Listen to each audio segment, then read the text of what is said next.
aquí. Ya lo mencionó nuestro hermano Mario, vamos a estar orando por él, que el Señor le ayude, que pueda salir muy bien de su operación. Y pues le han estado pasando cosas muy especiales a nuestro hermano en su enfermedad. Pues mantengámonos en oración por él y que el Señor le fortalezca. Muy bien, vamos a meditar en este pasaje. No vamos a ir por todo el capítulo, son 31 versículos, pero vamos a ver el asunto primordial que tiene que ver con este pasaje. Palabras divinas en la pared es el título de esta meditación, de este mensaje. Palabras divinas en la pared. Palabras divinas en la pared. Ese es el título de la meditación de hoy.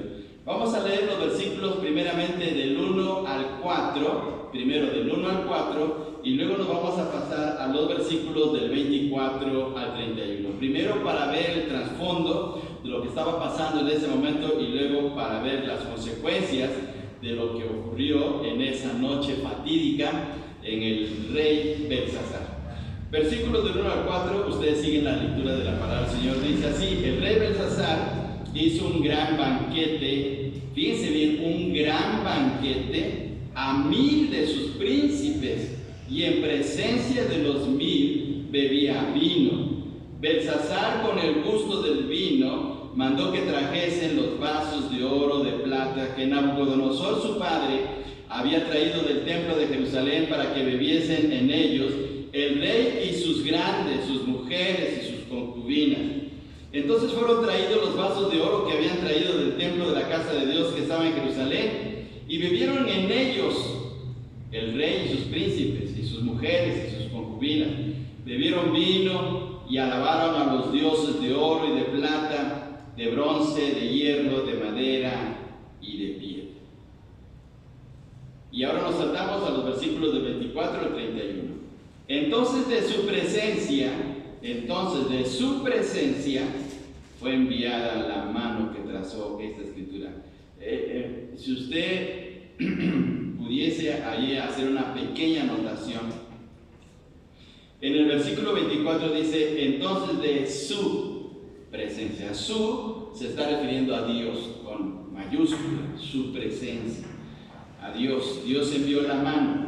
Y luego versículo 25, y la escritura que trazó es Mene, Mene, Tekel, Upharsin. Esta es la interpretación del asunto. Mene, contó Dios tu reino y le ha puesto fin. Tekel, pesado ha sido en balanza y fuiste hallado falto. Peres, tu reino ha sido roto y dado a los medos y a los persas. Entonces mandó Belsasar vestir a Daniel de púrpura y de poner en su cuello un collar de oro y proclamar que él era el tercer señor del reino. La misma noche fue muerto Belsasar, rey de los caldeos, y Darío de Media tomó el reino, siendo de 62 años.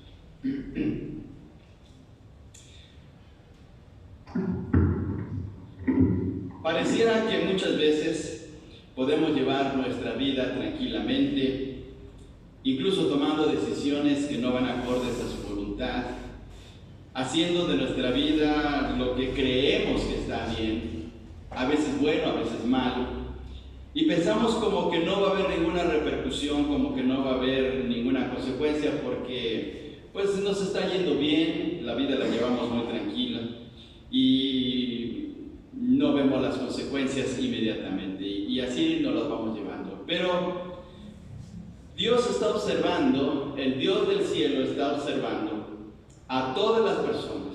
Dios está observando a todo ser humano en el mundo, y tarde o temprano Dios le sale al encuentro. El apóstol Pablo escribió en la primera carta a los Tesalonicenses, capítulo 5: no menospreciéis las profecías, no menosprecies las profecías, porque ellas traen siempre un mensaje muy especial. El libro de Daniel es un libro que la primera parte tiene que ver con la parte histórica, la situación histórica de lo que estaba sucediendo en Babilonia, y luego los capítulos del 7 hasta el 12 tienen que ver con la parte profética. Es un libro extraordinario, es un libro maravilloso. Cuando estudiemos profecía debemos de tomar el libro de Daniel por un lado, el libro de Apocalipsis por el otro lado, e ir concordando los dos libros o armonizándolos con la finalidad de poder recibir su enseñanza, porque Apocalipsis y el libro de Daniel van muy de la mano. También tiene que ver con el libro de Ezequiel y otros profetas, pero principalmente Daniel y Apocalipsis van muy de la mano. Pero la primera parte, los capítulos del 1 al 6, tienen que ver con la parte histórica, lo que estaba pasando en el reino. En ese momento en que escribe Daniel el libro, muchos judíos habían ido a Babilonia. Incluso en el primer capítulo se menciona que muchos fueron cautivos, y especialmente la crema innata de la aristocracia judía fueron llevados a Babilonia. Y una de las cosas que quería hacer el rey Nabucodonosor, al igual que el faraón en el capítulo 1 del libro de Éxodo, era mezclar a los judíos con otros pueblos para desaparecerlos. Por eso es que les invita a comer y a disfrutar, especialmente a aquellos jóvenes que eran muy inteligentes, que eran sabios, que eran cultos, a poder mezclarse con la gente de la aristocracia babilónica y poder de esa manera ajustarse a la nueva forma de vida y desaparecerlos. Daniel y sus amigos rehusaron hacer eso, y a causa de esa situación, de esa fidelidad de Daniel, fue colocado en una posición muy alta.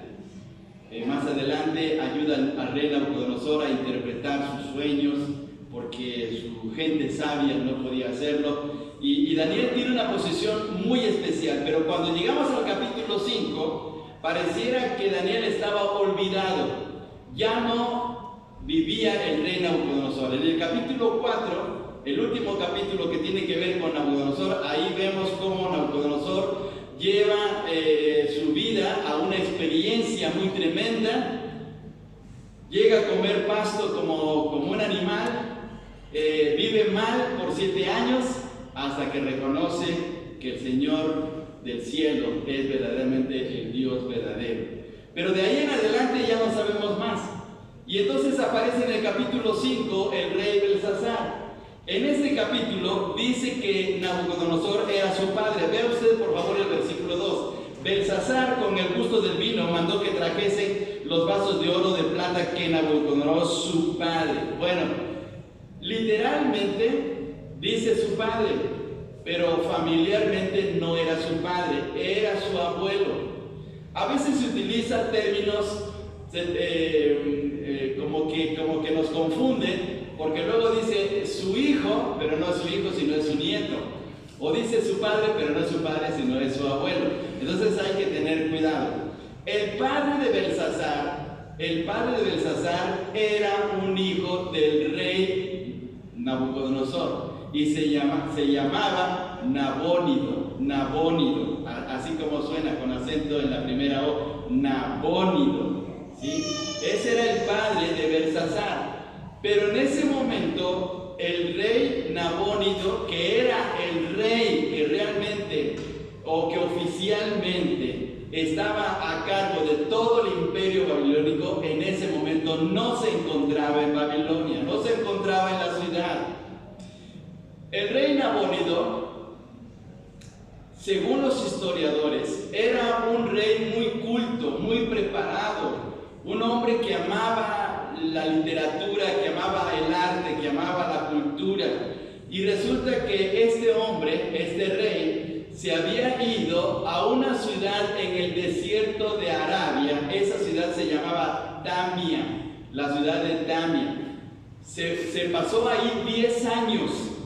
Y ahí estaba leyendo, ahí formó una biblioteca. Desde ahí él comandaba las fuerzas para seguir conquistando pueblos, pero no estaba en Babilonia. Le dejó el cargo a su hijo Belsasar. Propiamente el rey Nabónido se la pasó más fuera de Babilonia que vivir ahí.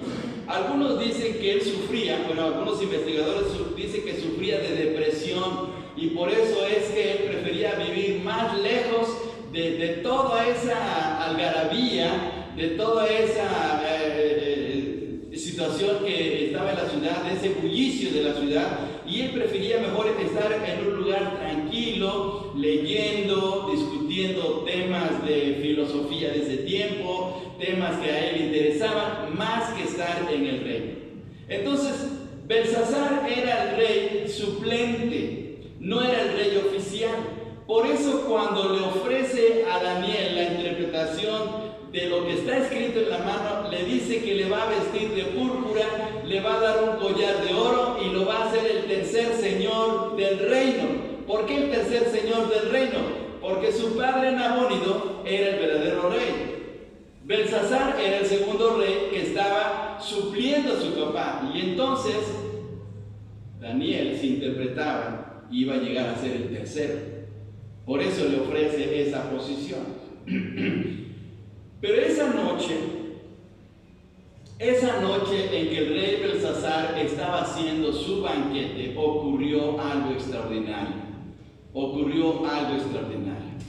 El rey Belsasar era un rey, como decimos nosotros hoy en la actualidad, era un niño junior, era un hijo junior, era un hijo que tenía todas las comodidades y quería vivir con todos los lujos. A él no le interesaba tanto la expansión del reino, no le interesaba tanto hacer guerras, no le interesaba tanto conquistar pueblos.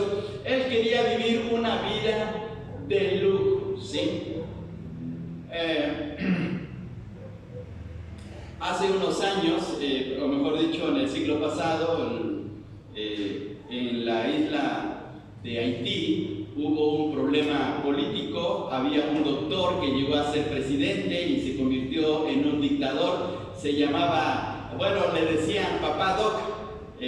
No sé si ustedes escucharon las noticias de ese hombre. Papá Doc llegó a ser el dictador de la isla de Haití, pero resulta que lo derrocaron. Bueno, sufrió consecuencias políticas y luego subió al mandato de Haití su hijo, y a su hijo le llamaban Baby Doc, así le decían, Baby Doc. Y este muchacho, el hijo de este presidente dictador, pues no le interesaba tanto la política, no le interesaba tanto reformar la situación de la gente de Haití, y él se la vivía en los lujos, hacía banquetes, hacía fiestas, se iba de viaje. Al final de cuentas, él se exilió, se fue a Francia viviendo con todos los lujos, habiendo sacado pues una buena cantidad de los recursos económicos de Haití. Pues así era Belsasar. Quería vivir como Baby Doc, ¿sí? Quería vivir con lujos, quería vivir todo atractivo, sin meterse en problemas. Y esa noche le hizo una fiesta a 1000 de sus príncipes. Dice que hizo un gran banquete.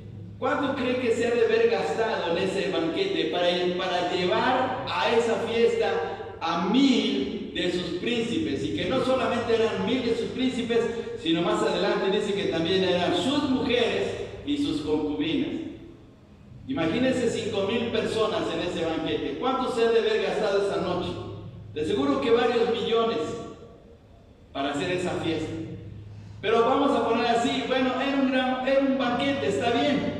Los reyes hacen banquetes, los reyes hacen muchas fiestas. Pero ¿dónde estuvo el problema? ¿Estuvo el problema en el banquete? ¿Estuvo mal que él hiciera un banquete a sus príncipes? ¿Qué de malo había que él se emborrachara si todos los reyes lo hacen? El gran problema fue que en esa fiesta, estando alcoholizado, estando borracho, hizo algo indebido. Ese fue el problema. Se burló de Dios. Ese fue el gran problema. ¿De qué manera se burló de Dios? Veamos el versículo 2. Con el gusto del vino, Belsasar mandó que trajesen los vasos de oro y de plata que Nabucodonosor su padre había traído del templo de Jerusalén, para que bebiesen en ellos el rey y sus grandes y sus mujeres y sus concubinas. Mandó a traer los objetos sagrados del templo. En ese momento, en su borrachera, él dijo: traigan esos vasos, traigan esos objetos sagrados de ese templo que está en Jerusalén, porque el Dios que ellos tienen no es su verdadero Dios. Así empezó a burlarse. Y en el versículo 3 dice, fueron traídos los vasos de oro que habían traído del templo de la casa de Dios que estaba en Jerusalén, y bebieron en ellos el rey y sus príncipes, sus mujeres y sus concubinas, bebieron vino, y ahí está la burla, alabaron a los dioses de oro y de plata, de bronce, de hierro, de madera y de piedra. Se burlaron de Dios. Dijeron, miren estos vasos, miren qué bonitos vasos de oro, qué bien tallados están, qué figuras tan extraordinarias hicieron, pero no sirven de nada porque yo soy el verdadero rey. Su Dios no sirve de nada, nuestros dioses son mejores. Se estuvo burlando de sus dioses, de Dios, haciendo alarde de sus propios dioses, Belsasar. Ese fue el gran problema. Fue una profanación, fue un sacrilegio, fue una burla directa, frontal hacia Dios mismo. Él no se daba cuenta o no percibió en ese momento que ya años atrás, su abuelo Nabucodonosor había tenido una experiencia muy tremenda por querer también hacer lo mismo con Dios, pero no burlándose, sino enorgulleciéndose de Dios.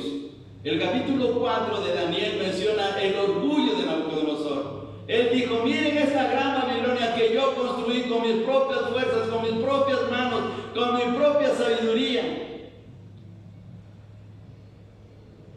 Y cuando él dijo eso, fue fulminado y fue transformado como en una bestia, comiendo pasto por 7 años, porque quiso ponerse al tú por tú con Dios. Así es que Belsasar ya había sabido de esto. Posiblemente era un jovencito, pero él podía ver a su abuelo arrastrándose en el jardín de su palacio, ahí comiendo la hierba, en una situación de demencia, en una situación de locura terrible, hasta que por fin Dios le devolvió otra vez la vida y el reino. Entonces fue cuando Nabucodonosor reconoce a Dios, pero Belsasar era testigo ocular de lo que había pasado en su abuelo y él no había aprendido la lección. Por eso en esa noche ocurrió algo extraordinario allí en el palacio. El versículo 5 dice de la siguiente manera, veamos ahí el texto: en aquella misma hora, cuando él se estaba burlando y haciendo alarde de sus propios dioses y menospreciando al Dios del cielo, dice, en aquella misma hora aparecieron los dedos de una mano de hombre que escribía delante del candelero sobre lo encalado de la pared del palacio, y el rey veía la mano que escribía. Esa noche ocurrió algo bien tremendo, lo que nunca había ocurrido a ningún otro rey. Él vio una mano, salió una mano, apareció así como vemos esta pared aquí. En el palacio había una pared así lisa, bien pintada de seguro, no tenía ninguna imagen, no tenía ninguna pintura, era una pared así lisa. Y entonces apareció una mano que empezó a escribir ahí, y aparecieron 4 palabras que podemos ver más adelante en el versículo 25. ¿Cuáles son las 4 palabras?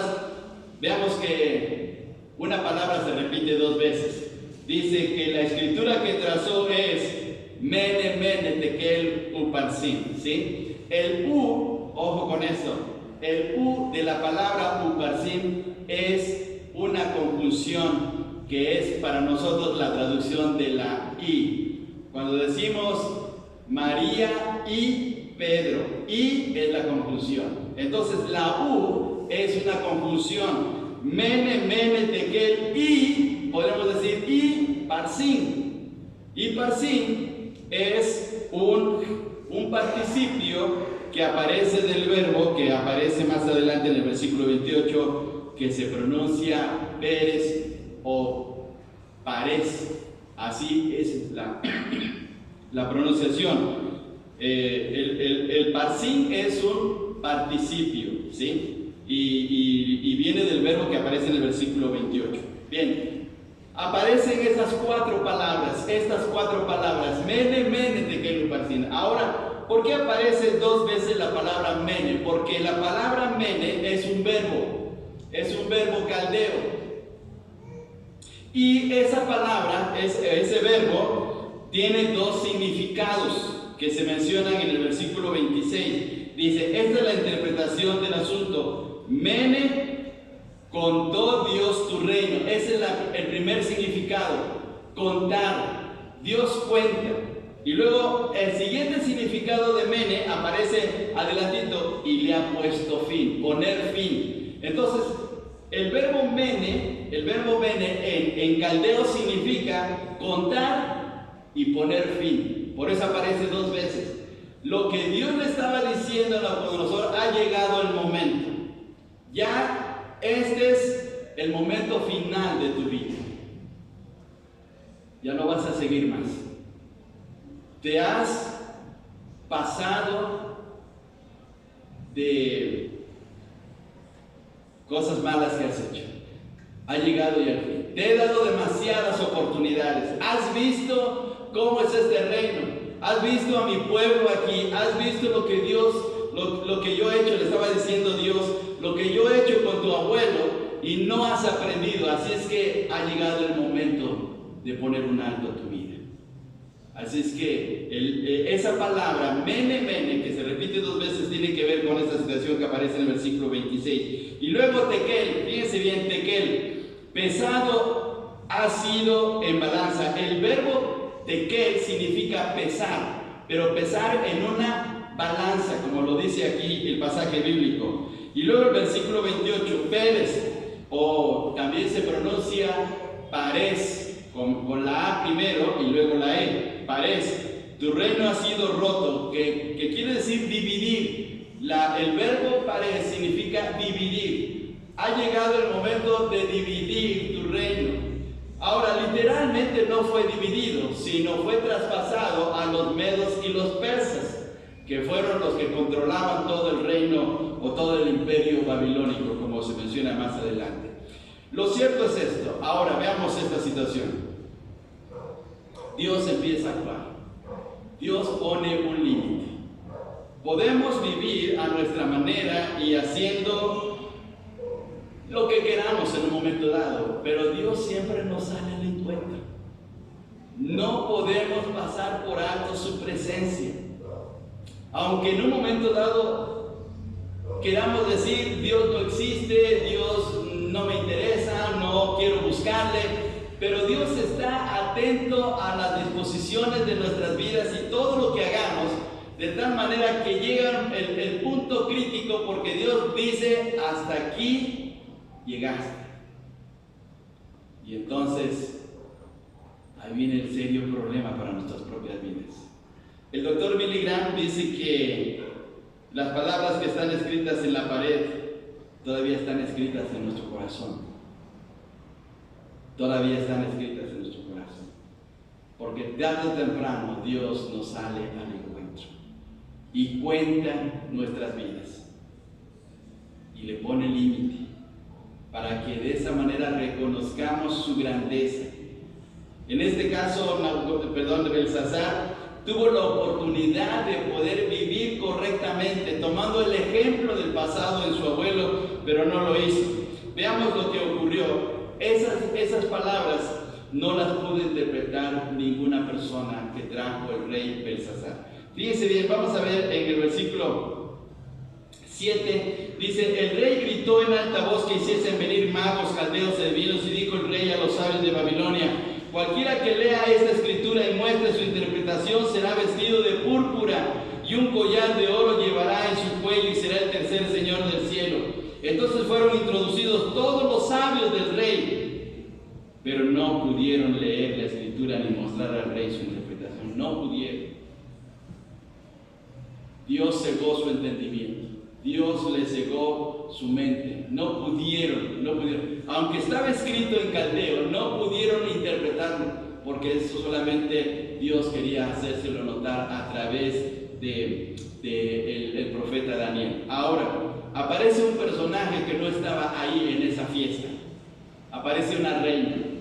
Algunos han mencionado que esa reina era la esposa de Belsasar, pero la interpretación que más va acorde al pasaje, que no era su esposa, sino era su mamá, la mamá que también era reina, porque su papá Nabodino era el rey y por lo tanto su mamá era la reina.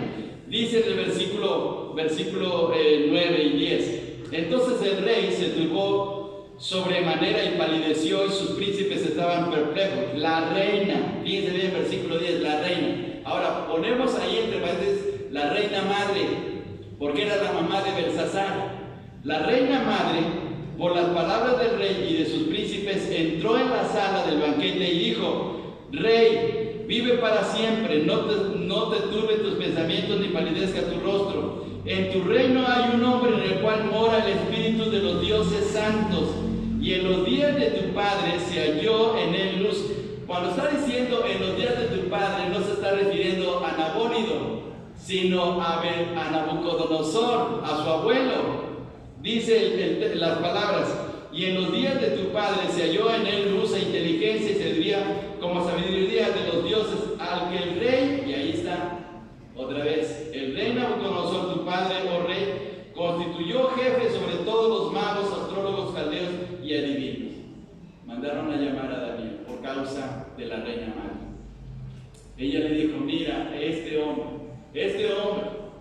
que ha sido olvidado, ese hombre que está en el reino, que es un hombre usado por Dios, él es el que puede interpretar. Esta reina conocía personalmente a Daniel y sabía acerca de la vida que llevaba el profeta. Por eso lo recomienda y lo lleva o le da el consejo al rey Belsasar para mandarlo a traer, para poder descifrar lo que aparece en esas palabras que estaban en la pared. ¿Qué cosa tan extraordinaria? Que Daniel todavía estaba siendo usado por Dios. Ahora, si usted hace un balance de la cronología del libro de Daniel, el rey Nabucodonosor ya no vivía, ya no estaba en ese momento en el trono, ya habían pasado varios años de reinado. Daniel aproximadamente, algunos autores dicen que más o menos tenía como 80 años, ya estaba viejito. Sin embargo, Dios lo estaba utilizando. Y en ese momento va y le hace notar al rey Belsasar que a causa de su mala atención hacia Dios, es que por eso le están pasando estas cosas. Por favor, veamos lo que ocurrió en las palabras de Daniel. Dice de la siguiente manera, versículo 17. Entonces Daniel respondió y dijo delante del rey: tus dones sean para ti, porque le ofrecieron tres cosas. Tus dones sean para ti y da tus recompensas a otros. Leeré la escritura al rey y le daré la interpretación. Pero fíjense bien lo que le dice Daniel al rey Belsasar. El Altísimo Dios, oh rey, dio a Nabucodonosor tu padre el reino y la grandeza, la gloria y la majestad. Y por la grandeza que le dio, todos los pueblos, naciones, lenguas temblaban y temían delante de él. A quien quería mataba y a quien quería daba vida. Engrandecía a quien quería humillaba. Mas cuando su corazón se ensordeció y su espíritu se endureció en su orgullo, fue depuesto del trono de su reino, despojado de su gloria. Eso lo sabía perfectamente Belsasar. Él lo había visto de adolescente. Versículo 21. Y fue echado entre los hijos de los hombres, y su mente se hizo semejante a las bestias. Con los asnos monteses fue su morada. Hierba le hicieron comer como a buey, y su cuerpo fue mojado con el rocío del cielo, hasta que reconoció que el Altísimo Dios tiene dominio sobre el reino de los hombres, y que pone sobre él al que le place. Miren qué mensaje le estaba dando Daniel al rey Belsasar, que él mismo ya lo había visto. Pero ahora veamos lo que sucedió con Belsasar, versículo 22. Y tú, su hijo Belsasar, no has humillado tu corazón sabiendo todo esto, sino que contra el Señor del cielo te has ensoberbecido, e hiciste traer delante de ti los vasos de su casa, y tú y tus grandes, tus mujeres y tus concubinas bebiste vino en ellos. Además de esto diste alabanza a dioses de plata, de oro, de bronce, de hierro, de madera y de piedra. Y miren el sarcasmo de Daniel. Esos dioses a quien tú estabas pensando y adorando y alabando, no sirven de nada. Le dicen ni ven, ni oyen, ni saben. No sirven de nada. ¿A dónde te fuiste a meter, Belsasar? Le está, con ese sarcasmo hasta lo está regañando. ¿A dónde te metiste, Belsasar? No aprendiste la lección. Y dice, termina el texto y dice en el versículo 23, dice, y al Dios de cuya mano está tu vida y cuyos son todos tus caminos, nunca honraste, nunca le diste el lugar. Viviste a tu manera. Viviste como niño rico. Así las palabras, como niño rico, como niño caprichudo, que hace lo que quiere. No honraste a Dios. Por eso está esa mano, por eso están esas palabras, porque ha llegado tu fin. Una de las palabras tremendas que aparecen ahí en la escritura es la palabra tekel. La palabra tekel, que significa pesado, ha sido en balanza. Dios ha colocado en balanza la vida de Belsasar. Vamos a ver estos textos, por favor, rápidamente. Les invito que vayamos a Job capítulo 6, versículo 2. Job capítulo 6, versículo 2. Job capítulo 6 y versículo 2. Dice de la siguiente manera este texto, Job 6, 2. Oh, que pesasen justamente mi queja y mi tormento y se alzasen igualmente en balanza. Simbólicamente o metafóricamente, la balanza estaba siendo utilizada en el lenguaje de Job para que Dios viera que él era un hombre justo. Vamos ahora al Salmo 62, 9. Salmo 62, 9. Allá adelantito. Salmo 62, 9 dice así: por cierto, vanidad son los hijos de los hombres, mentira los hijos de varón, pesándolos a todos igualmente en la balanza, serán menos que nada. Dios pesa en balanza. Y todavía el último texto, vamos a Apocalipsis capítulo 6, versículo 5. Fíjense bien, hay algo extraordinario en este pasaje. Apocalipsis capítulo 6, versículo 5, porque aparece uno de los 4 jinetes del caballo negro, y el versículo 5 dice de la siguiente manera: y cuando abrió el tercer sello, oí al tercer ser viviente que decía: ven y mira. Y miré, y aquí un caballo negro, y el que lo montaba tenía una balanza en la mano. Una balanza. Dios está pesando.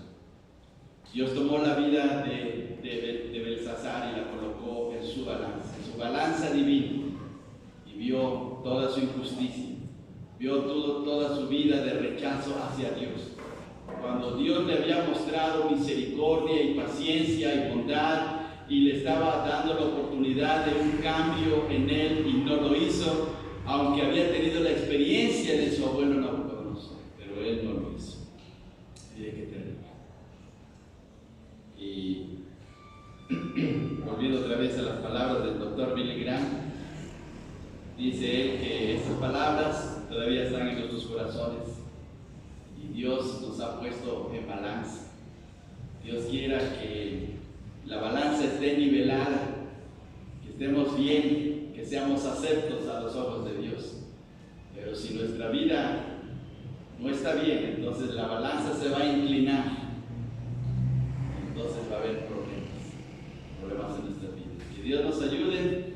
Y este rey pensó que tenía todo a su favor por ser el rey, por ser un hombre poderoso, por ser un hombre demasiado rico, por tener tantas cosas a su favor, pero delante de Dios estaba mal. ¿Cómo nos sentimos cuando vamos al mercado y en lugar de que nos den 1 kilo de huevo nos dan 800 gramos? Robados, ¿verdad? Defraudados. Y hasta decimos, ya, nos dieron menos. Compramos medio kilo de queso y nos dan 300 gramos. Decimos, ¿qué pasó? Pues ya nos robaron. Pues la vida de Belsasar estaba así. Le faltaba peso en la balanza, porque no había hecho lo que a Dios le agradaba. Esa noche murió, Y la historia dice que la ciudad de Babilonia era inexpugnable, es decir, nadie podía entrar porque tenía una construcción formidable, pero había un punto débil. Por la mitad de la ciudad cruzaba un canal, se metía el agua de un río que venía de lejos, afluente del río Éufrates, se metía el agua a la ciudad de Babilonia. La historia dice que el rey Darío, junto con sus soldados, desviaron las aguas del río y en esa noche secaron el canal. Por ahí se metieron los soldados persas. Por ahí invadieron la ciudad de Babilonia. Cientos de soldados persas entraron a la ciudad, la dominaron, y ahí fue cuando murió el rey Belsasar, tal como Daniel le había dicho al rey Belsasar. Ahí terminó su vida. Miren qué tremendo. Así es que Dios nos ayude para que al estar en la balanza de nuestro Dios estemos bien. Que Dios nos ayude. Estamos viviendo tiempos peligrosos, difíciles. La familia a nivel nacional y mundial se está viniendo abajo. Nuevas leyes. En esta semana se aprobó que ahora, por ejemplo, si uno como pastor va y le dice a una persona cambie su forma de vida, una persona gay le dice cambia su forma de vida y sale de esa condición, eso es un delito. Eso ya es un delito. No podemos obligar a cambiar de género a alguien y se convierte en un problema. En la semana, el hermano Juan Carlos Martínez habló con él porque le dice, hermano, tengo algún recurso legal porque ¿cómo poder ayudar a la gente que está en esos problemas? Porque ahora las leyes se han cambiado de una manera muy tremenda. Estamos viviendo esos tiempos peligrosos. Y va a llegar un momento en que va a ser tan opresivas las leyes del país, porque apenas estamos empezando. Las leyes del país van a ser tan opresivas que no dudemos que en unos años hasta nos cierren el templo. Nos van a cerrar el templo porque estamos predicando una forma de vida contraria al mundo. Pero pues tenemos que hacerlo si realmente queremos ser agradables al Señor y estar bien en su balanza. Que Dios nos ayude. Oremos. Padre, te damos muchas gracias por tu palabra, gracias por tu enseñanza, gracias porque eres bueno, gracias porque estás siempre ayudándonos y sosteniéndonos con tu buena mano y dándonos ejemplos para caminar en tu voluntad. Reconocemos, Señor, que hay áreas donde necesitas transformarnos, necesitas cambiarnos para poder vivir de la manera que a ti te agrada, Señor. Ayúdanos. Permite, Padre, que tu palabra siga actuando con poder en nuestros corazones para buscar siempre tu rostro. Gracias por ser nuestro Dios, gracias por tu paciencia, gracias, Señor, por tu Santo Espíritu que nos redarguye y nos habla para poder caminar en tu voluntad. Te damos las gracias en el bendito